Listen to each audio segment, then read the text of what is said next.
everybody, and welcome back to Full Throttle, powered by Race for RP.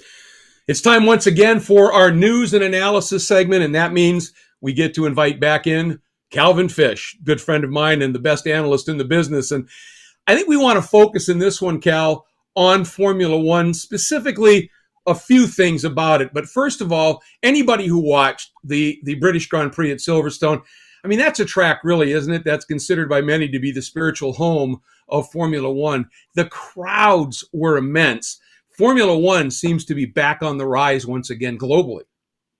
It really does, Greg. A true celebration of Formula One, as we know. So many of the teams are based in that area of the UK. So many of the drivers on the grid said, I came my first race here to watch as a kid, or I got my first pole position here, I got my first win here. So a lot of the drivers, even if they're not from the UK, treat it as their home Grand Prix, and what a crowd we saw last weekend.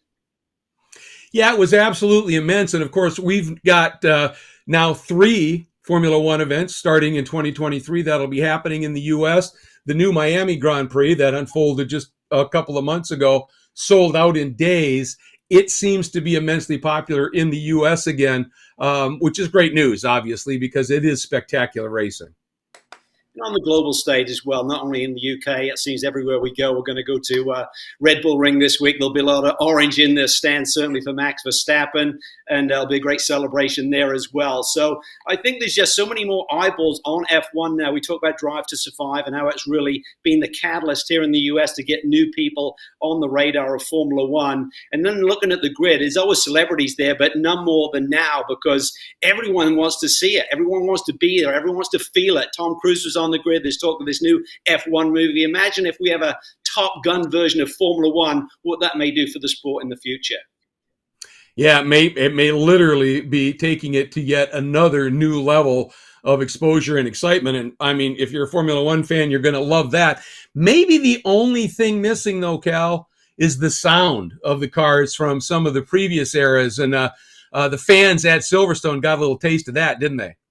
They did. We got teased of what we missed, right? I mean, the cars are so spectacular to watch going around the racetrack, but that sound, and Sebastian Vettel, who actually bought Nigel Mansell's 1992 winning number 5 Williams car, did a demonstration run, and boy, did that get the attention of the crowds there. It just sounded sensational. If we can now add that to Formula One once again, we would have quite the show. Well, he's like a kid in a sweet shop, understandably, and this was about an hour ago out on track. Just turn this up and have a listen to that magnificent FW14B.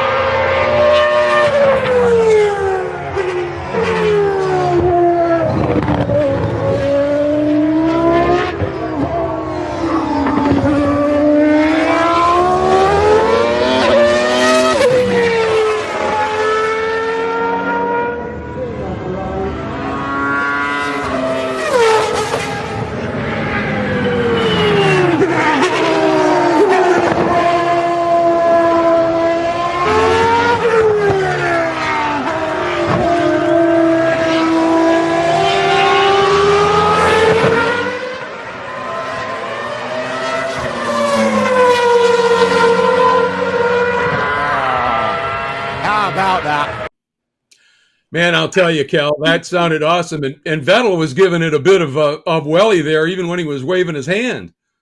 Welly on the Wellington Straight. I love it. Absolutely. Boy, if we had that sound to go with the kind of racing that we have now, Formula One would be absolutely unstoppable. But let's take a look at the bigger picture now. The real flashpoint and news coming out of Silverstone in many ways was the incident at the start.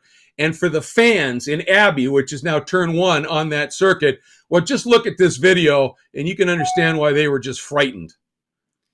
Well, there was an incident at the start. There's always that potential. I mean, essentially, Gasly was going for a gap between George Russell and the Alfa Romeo. They clipped each other, and then you see the ride that the Alfa takes here. And that halo really did its job, Greg. He was upside down for a long time at high speed, and it really protected the cockpit area of the race car. But then the consequences are, once he gets in that gravel, that digs in a little bit. And that's the final moment here in this shot that you can see. He gets trapped between the safety barriers. That is obviously a concern. Absolutely. And the roll hoop structure, which is up behind the driver, actually collapsed. So there's some concerns there. And of course, the halo going into gravel, had that dug in, that could have still been pretty sketchy. But the good news is that he walked away. Now, Sky Sports Australia took a little bit more of an in-depth look at the controversy that, since its inception, folks, has surrounded the halo. A Formula One driver has narrowly escaped injury at the British Grand Prix at Silverstone. The race was called to a stop following a collision involving the Chinese racer Zhong Guanyu, leaving his Alfa Romeo overturned behind a barricade. His safety has been attributed to a new safety feature designed to protect the driver's head. Matthew Thompson has more. This is the heart-stopping moment that could have brought tragedy to Silverstone. His car flipped upside down. Formula One driver Zhou Guanyu is only saved from horrific injury, or worse, by a relatively new safety feature of his car known as a halo. Introduced in 2018, the halo is a semicircular crossbar made of titanium. It's joined to the front of the car, encasing the driver's head. It can withstand the weight of a London bus, but it has proven controversial. I think the traditionalists said, look, they're open cockpit cars. We don't like it because of the aesthetics, and the fans didn't like it because they couldn't see as much of the drivers. But it's just proved to be an absolute lifesaver. Just hours before that Formula One incident, this happened. The halo doing its job. That is a life saved unequivocally. This time in the Formula 2, the halo is all that stands between the head of driver Roy Nissany and the car crashing on top of him. Similarly, in 2020, Formula One driver Romain Grosjean walked away unharmed from this inferno, shielded from harm by, you guessed it, his halo. So the debate may rage on amongst the racing purists, but it's clear the halo is doing the job for which it was intended, saving lives. I don't think there's any question about that. And Nissany, he could have easily been decapitated there. So the halo, absolutely doing its job. And IndyCar has, adopted their version of it, the windscreen, which has, time and again, we've already seen, proven to be a lifesaver as well. Well, as Tony said, I think there was some reluctance to accept that. It changed the look of a single-seater race car. I was along that lane as well. But now you see the evidence of it many, many times and how it has saved lives. There's no doubt about it. It has to be here. It has to be here to stay. But we've certainly learned some things through the incident at Silverstone this weekend, Greg. I think one thing is those roll hoop structures. They have tremendous forces that they have to go through in the testing situation with that, but they need to up that certainly so that they stand in place when we get through an incident where the car goes upside down. And I think if we reflect back to maybe Le Mans back in 2011, we saw Alan McNish aboard an Audi. We were calling that race, Greg. He had this monster shunt and there were places flying everywhere.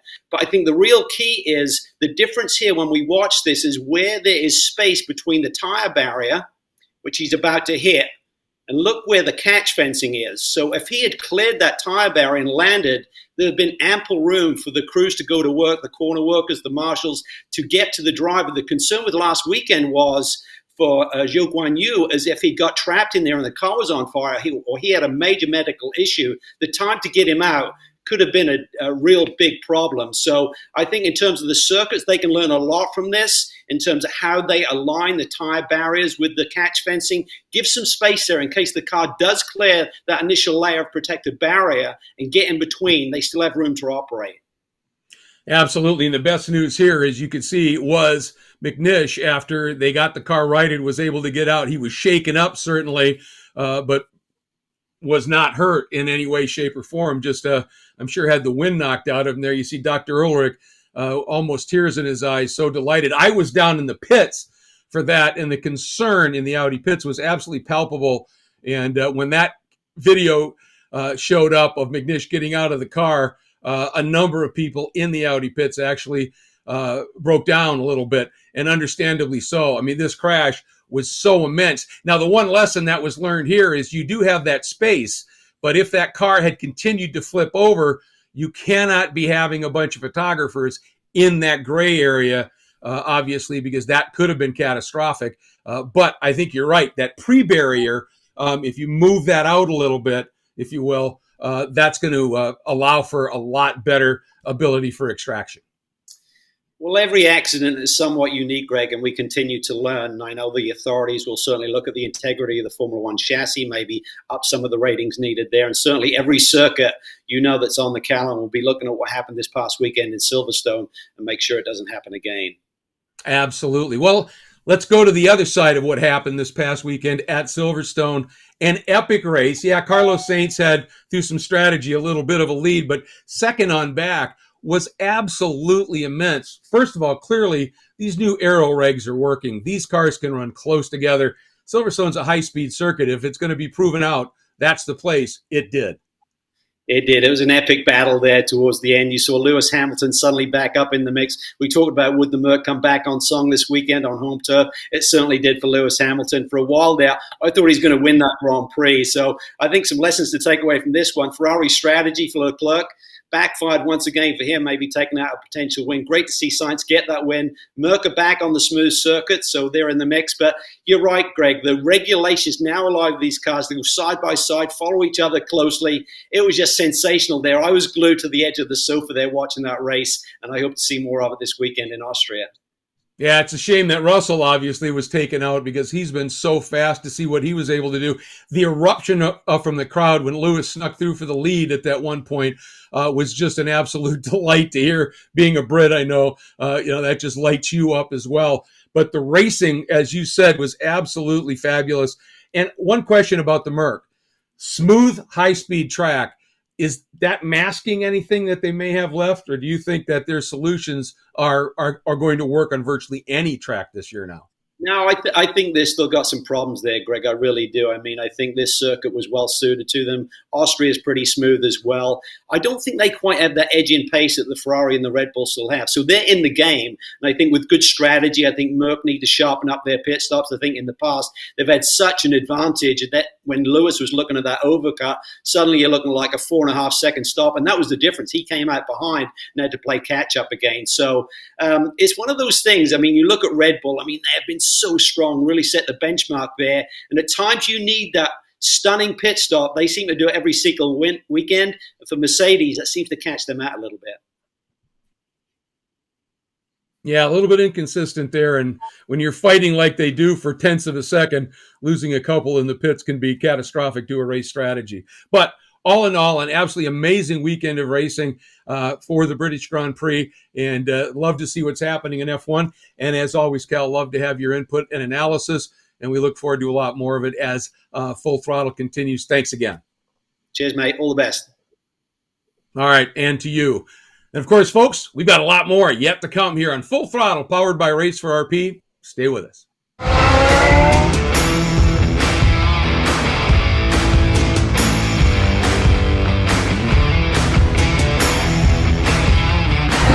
Neil Langberg, the old guy racer, number 153, 488 Evo car. And I was thinking about racing here at Sonoma Raceway.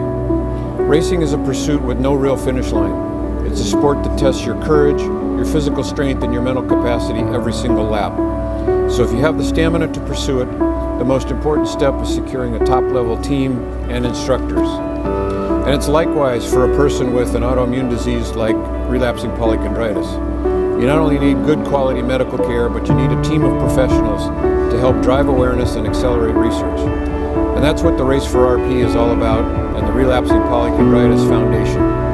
We're here to raise awareness, educate people about autoimmune diseases, and boost the resources available to further research into autoimmune disease.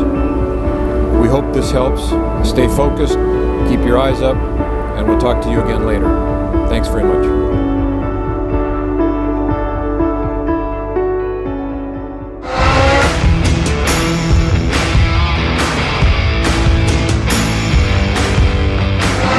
Welcome back to Full Throttle, everybody. Remember, it's powered by Race for RP, and that's what makes it so special to be standing here with John Miller, who is one of the driver ambassadors for Race for RP.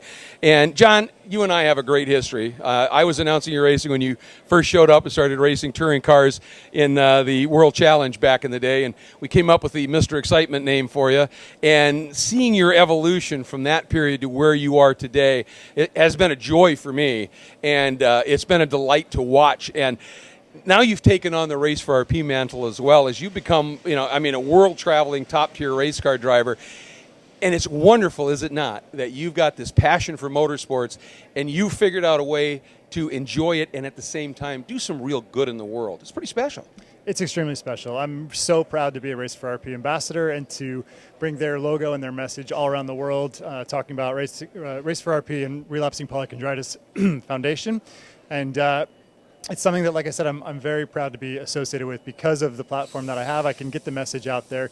And if you look around the paddock these days, I mean, you see the Race for RP logo in a lot of different places on a lot of different cars. And it's because of the people in the foundation are really so engaging, and their message about this rare disease, relapsing polychondritis, is so important to raise awareness for that a lot of us have really championed the cause. And like I said, we're just so proud to be a part of an organization that's doing such good work.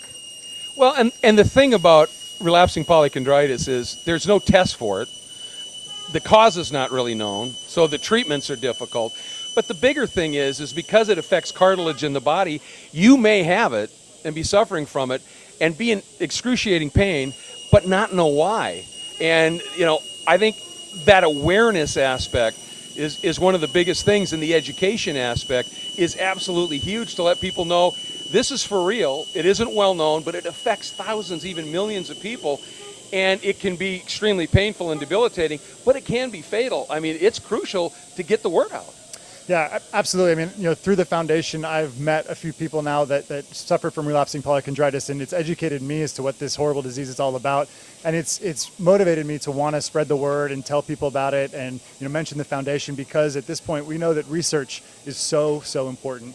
I think the Relapsing Polychondritis Foundation and the researchers and the work that they're doing, there's a really interesting parallel between that type of work and racing, and the amount that we push for new information and to find new solutions in motorsports. It's the same type of work that they're doing to find new solutions for treatments and for a cure for this terrible disease. So I think there's a lot of, it's a symbiotic relationship. There's a lot of, synergy, to use a buzzword, between what Race for RP is trying to accomplish with their motorsports messaging.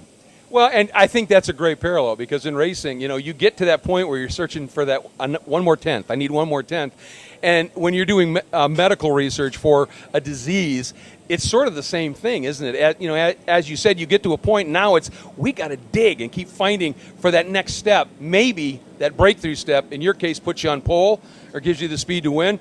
In the medical world, gives you a treatment and possibly a cure.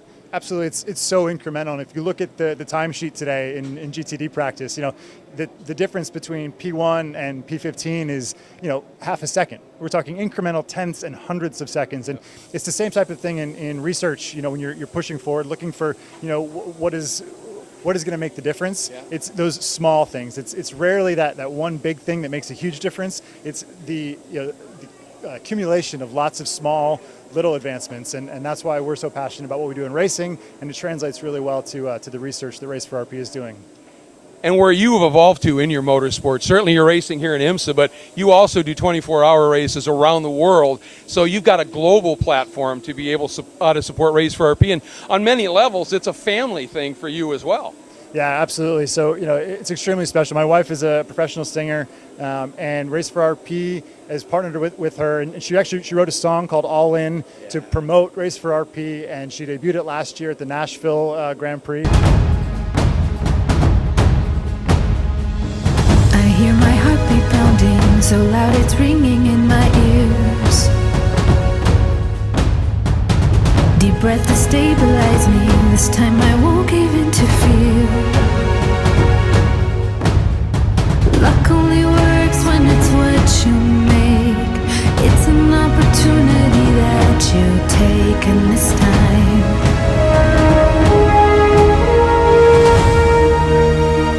I'm going all in,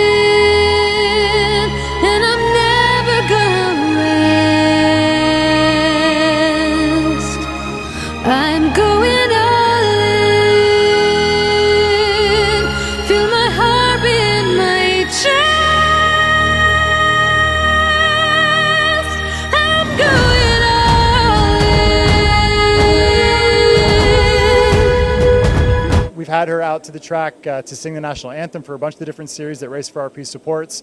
And it's just been really cool to mesh what my wife does as a professional musician and what I do as a professional race car driver to help raise awareness for a cause that we're both very passionate about. Yeah, first time I heard Denise's song was at Road America in the Ferrari Challenge paddock. And I mean, it was emotional and powerful. And, it's that kind of, to use another buzzword, activation, if you will, that is going to help find the information we need, find the funding that needs to be available for this research to find solutions. Yeah, absolutely. So, I would encourage everyone to, if this is the first time you've heard about relapsing polychondritis or Race for RP, Google it, do a little research, find out what you can, and really, this is why we're here to talk about it. And like you said earlier, it's a terrible disease. It's hard to diagnose. It's difficult or nearly impossible to treat, and so we're trying to change that. And hopefully, we make some progress on that really soon here. Well, and you have been somebody who has done an amazing job of getting that message out there, raising the awareness, allowing for that education, and now working on being able to come up with the funding for research and development. And you're a true gentleman, and we've got a long history together. You're a good friend, and I'm so happy for where you've gone in your racing career as well. And thanks for taking some time out of a very busy weekend here to stop by and visit with us. Absolutely. Thank you. And again, just so proud to be a part of Race for RP and help spread the message. Mr. Excitement, John Miller, everybody. We're going to have a lot more coming up here on Full Throttle, powered by Race for RP, so don't go far.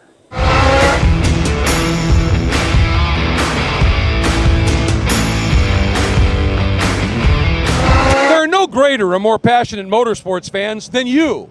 Those who follow the IMSA circuit, road course racing, and open wheel excitement across North America. At Full Throttle, powered by Race for RP, we're determined to make fans a part of every show. So here's the deal. Everyone has one of these, and we all have the opportunity to capture something unique about the fan experience. Show us who you are, your passion for the sport. Have some fun, entertain the masses, and do it all in 60 seconds or less on video. Then upload your video to Dropbox, WeTransfer, or any other file sharing service, and send us the download link via email using the address fullthrottlemotorsportsmedia@gmail.com. Be creative, be bold, be a fan of the greatest and most competitive form of auto racing in the world. Show us what it's like on location at your track, your race cave. Entertain, amuse, what it's really like for you to be a fan. 60 seconds or less of video. Be certain to include your name, location. Tell us a little bit about your video, and we'll sift through and share with the world your passion for racing. Just remember, all videos become the property of Entourage Management, LLC, and by sending us these videos, you give us the right to use them here on the show, on social media, and all forms of media and promotion. Remember, get creative. Show us what it's like to be a real fan and be a part of Full Throttle, powered by Race for RP.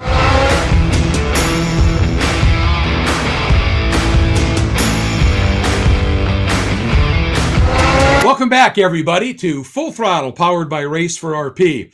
Really excited about this next segment in the show because it's one where we're going to be showcasing the up-and-coming drivers that are really starting to make their mark, working through a very special pyramid to get up to the upper echelons of racing.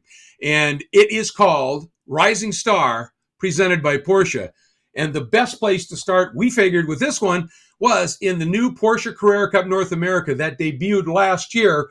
Well, this year, the guy who is currently leading the points is on top of that level of the pyramid, is a young man named Kai van Berlo. And it is green, and we are racing, and Kai van Berlo gets the jump on his teammate, Riley Dickinson. Standing here in the Kelly Moss Racing paddock as part of the Porsche Carrera Cup North America in its second season. And we're talking about rising stars here, and I don't think there's any question that this gentleman standing next to me is one of the true rising guns in the sports car racing world. Kai van Berlo currently leading in the points in the championship. And Kai, first of all, I want to talk a little bit about the association with the Porsche Carrera Cup. Obviously, it's viewed as a launching pad. It's part of what Porsche calls their pyramid system to give young drivers a leg up in reaching those top levels of the sport. Best way you can do that is to perform well here, leading in the points in your second year. You've got to be pleased so far. Yeah, very happy. As you said, Porsche Carrera Cup is a development series. I started racing in the Cup car in 2017 for the first time, got my first state of Porsche, and straight away I fell in love with it. The Porsche Pyramid is just such a great series for new drivers to develop themselves, show themselves to the paddock, and make their way up in motorsports. Last year, obviously, your teammate Seb Priaulx ended up winning that championship. You were right there on it. You've responded as well as you can, coming out in the lead. But the last few races, the competition has stepped it up a little bit, hasn't it? Well, here or last year? Yeah, no, here, this season. Oh, yeah, definitely. I mean, we had a very good weekend in Sebring and in Long Beach. Came away with 4 pole positions and 4 wins. You know, Long Beach is a street track, so you get pole position, you just don't make any mistakes, and you bring it back home. So that wasn't a big deal, but especially Sebring, we were just super quick. We had everything, we had a really good setup, and we got together, basically.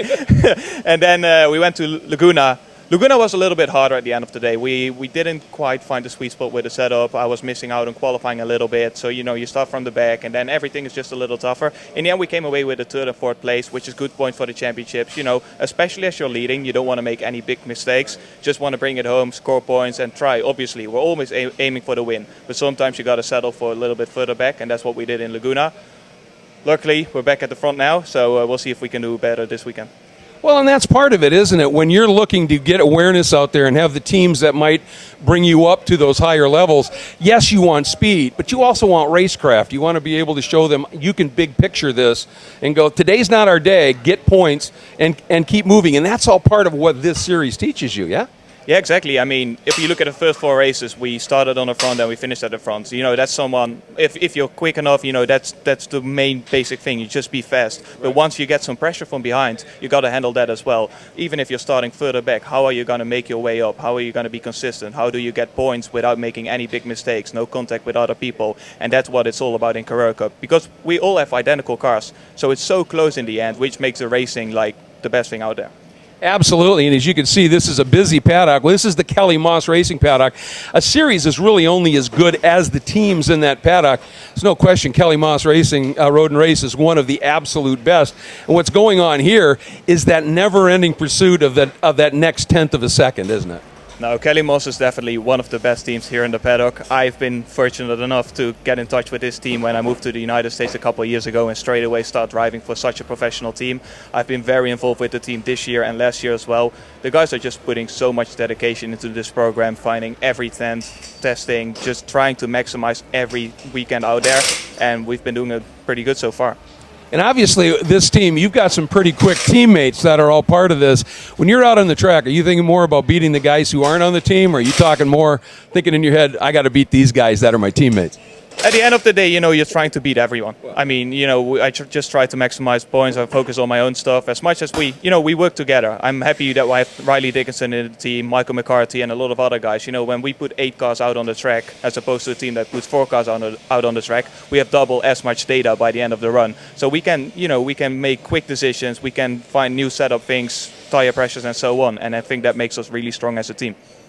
Now, you guys, obviously, you live on the edge a lot, racing cars and the like, which tells me that when you're not driving cars, you're still living life to its fullest out there. You've had to add some marvelous adventures here in this early part of what I assume is going to be a really long career. Actually, I had that like a couple of years ago. A couple of years ago, I would do things like without thinking about it. I would get like injured and all that kind of stuff. Ever since I'm taking it a bit more serious now, at one hand, I don't want to go out. I want to explore the world, do some stupid stuff. But on the other hand, we're leading a championship. I can't show up with a broken shoulder or anything like that. So as much as I love risk taking, whenever I leave the track, I try to calm down a little bit and just keep that foot on track.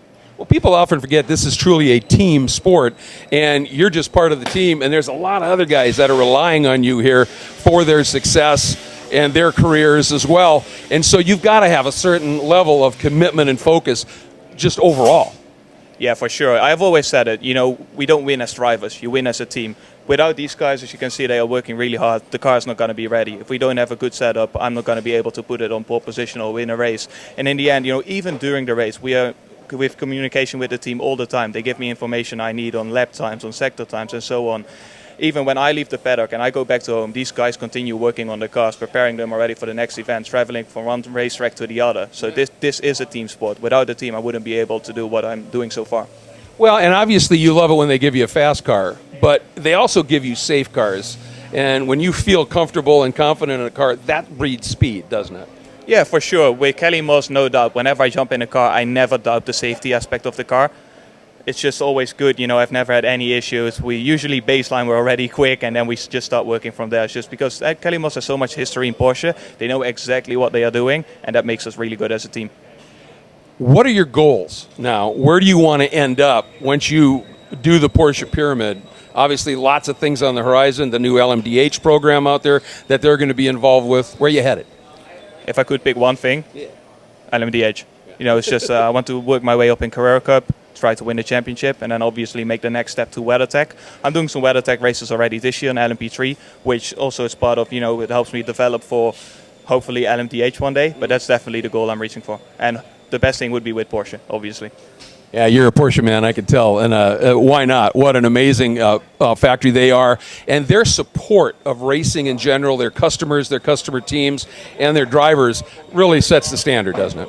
For sure. I mean, Porsche, it's such a great development series. If you look at just the series itself, we all have equal material. So that's the one thing. And the other thing is Porsche gives opportunities to young drivers that are fast. For example, me and Seb Prio went to the Porsche Shootout last year in Spain, in Aragon. That's for us such a great opportunity to present ourselves as drivers, get closer to the people on top, the head of Porsche, and try to make our way up in motorsports. And I can't really name any other development series that has the same kind of pyramid in order to work your way up.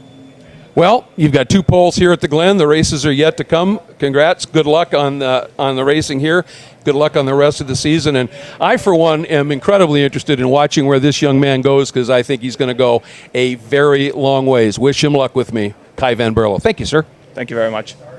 And that interview unfolding at Watkins Glen International Raceway. And after having a little bit of a struggle at the preceding event, Kai was back on form at the Glen, sweeping both of the races from pole and padding his points lead. A rising star indeed. We'll be right back with more from Full Throttle, powered by Race for RP.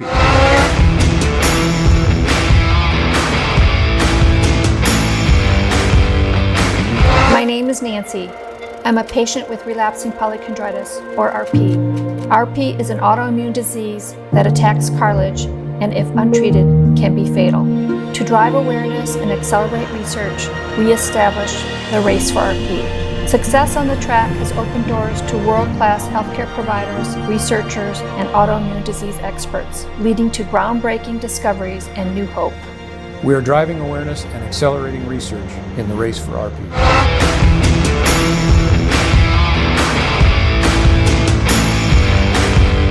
Here comes the winningest driver in IMSA history, doing it once again, Bill Auberlen. Add to the number, change the record books again one more time. Might it lead to a championship again this season? Number 64 for Bill Auberlen and the Turner BMW. An absolutely magical moment, of course, in IMSA history and for one Bill Auberlen. Welcome, everybody, to the Full Throttle Show, powered by Race for RP. And it's an absolute delight to welcome in that very driver who has since gone on and added his 65th win and continues to expand on his own record. It's a pleasure to be with Bill Auberlen. Bill, welcome to Full Throttle, powered by Race for RP. And great to have you with us. And I got to say, I've been, I think, along for your ride in a lot of ways, calling an awful lot of what happened with you, because I started doing a little bit of announcing with the original IMSA when you were racing back then. And first of all, it's just been an amazing journey for you and for all of us who are huge fans of yours to watch where you've gone. So thanks so much for joining us on the show. Oh, I'm so happy to be here. That was exciting, actually. That day was exciting. Just want you to know, I'm a bigger fan of yours than you could ever imagine. I have listened to your voice year after year, and it's incredible. And it actually elevates the race just to hear you calling it. Well, thanks very much. And I know we've had some great interviews in the past, lots of fun. I remember one of the interviews where it was a hot day out in Vegas, and you did a helmet switch, and you did an absolutely fabulous interview, and we've had a lot of fun over the years. But one of the things that I wanted to just get to was when you broke Pruitt's record at 60 and you got your 61st, it had to be a big moment. But before we talk to you about it, we just want to take a look back at your reaction when you got out of the car. The pleasure of driving these cars is all you think about, and all of a sudden later in your career you see it's a possibility, and you got to thank guys like, hi to my family at home, Scott Pruitt, for setting the bar so high. You have to appreciate what he's done. He's an amazing guy. For me to be near him is incredible. Thanking my Turner guys for giving me this M6 GT3. It's been an amazing career. I'm so happy for everybody that's been with me. I owe a thanks to all of them. Pretty special moment indeed. When you had that realization, maybe even during the race, when, hey, if nothing happens here, I'm going to break this record. What was going through your mind? That had to be just magic. Well, up until that point, I didn't even know that there was a record on the books to be had. And then some fan came to me and said, hey, do you know you're about to break Scott Pruitt's record? And then it became all I focused on and all the team focused on. And we kind of, with that, got a little sidetracked. And it didn't work out as well. And pretty soon, Will Turner came up to me and he goes, look, let's forget about the wins. Let's do what we always used to do. Let's just go for the finishes, the points, and do the best job we can, and the wins will come. And once we got our heads sort of off of that, it sort of came to us. And then with VIR, that victory, it was like a massive load lifted off my shoulders. You could race free again now. But holy cow, what an emotional moment. I mean, look back. I've been a small part of IMSA history, but when you look back at the names that have come through there, it is amazing to be anywhere near those names, to be amongst them like I am, and after all these years, to actually be on the top. It was it's a humbling, super humbling experience. To watch that interview, I know I talked about my mom right after that a little bit, and it was very emotional, just wanting her to be a part of it, and she wasn't, and it was kind of sad. Still is. Yeah, well, there are those parts of the sport that just tug at the old heartstrings. There's no question about that, and a really special moment for you. But one of the things I wanted to go back. You were kind enough to provide us with some pictures, and I want to put one up from real early in your career. And it looks like you actually started on two wheels. I started on two wheels. I wanted to be anywhere my dad was. My dad was an immigrant from Germany, and it was his dream to take part in the American dream. Anything was possible in his mind. So he started racing motorcycles in the desert. I just wanted to be with him, so I started racing motorcycles. That was me, it looks like on my 84 YZ80. So back in 84, I have no idea how old I was, but I remember that bike. That was my number. It was cool. Won a lot of races, actually won some championships. I went until I turned about 16, 17. And then my dad by then was racing cars. Again, I wanted to be anywhere he was. When I turned 15, I started driving the truck on a learner's permit around the country for my dad. Hold on, something just popped up on our screen here.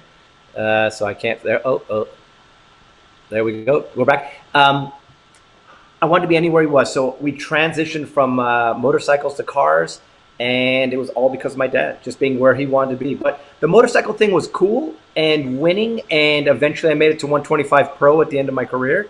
But as soon as I sat in the car for the first time, sometimes in life you wonder, am I doing what I am made to do? And how do you know? You could have been a doctor or a crane operator, and you just don't know. I'm just giving you examples. The moment I sat in that race car, I'm like, holy cow, this is exactly what I was designed to do for the rest of my life. And it worked out pretty good. I'll say, yeah, you seem to have proven that one out just a little bit. Now, when you made that switch, eventually you ended up running in the original iteration of IMSA back in the GTP, GTS, and GTU era.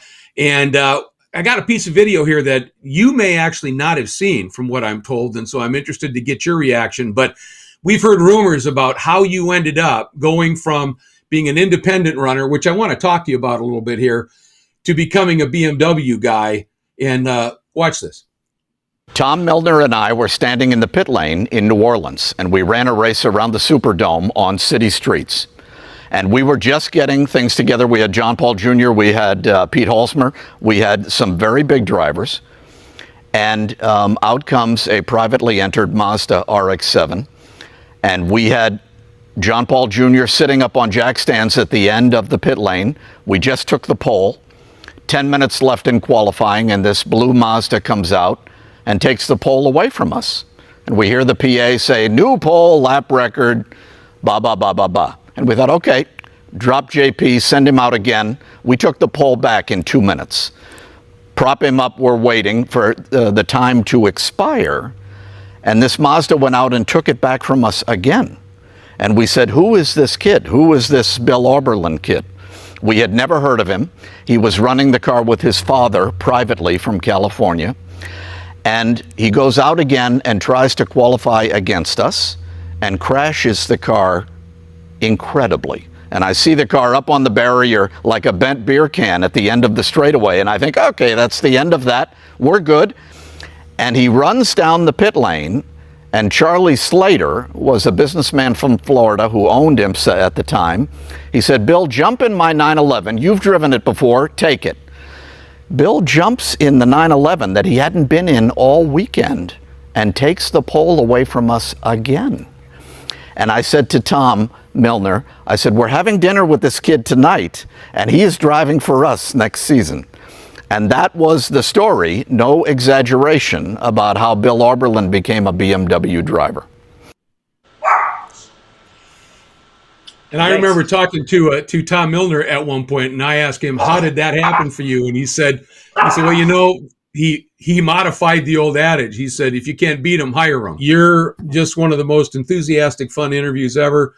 Whenever I needed a good interview over these past, 30 years, I know, hey, go find Bill and we'll have some fun, and it'll be, great for the show. And it certainly has been awesome for this Full Throttle powered by RP that we're so excited about. And to have you on here in one of our first shows has been absolutely just phenomenal, Bill. Can't thank you enough. And of course, wish you all the best for the next, 61, 65 wins. I figure I'm at the halfway point now. So, we'll go on the other half. But thank you so much for having me on your show. I really enjoyed being here, and you're great.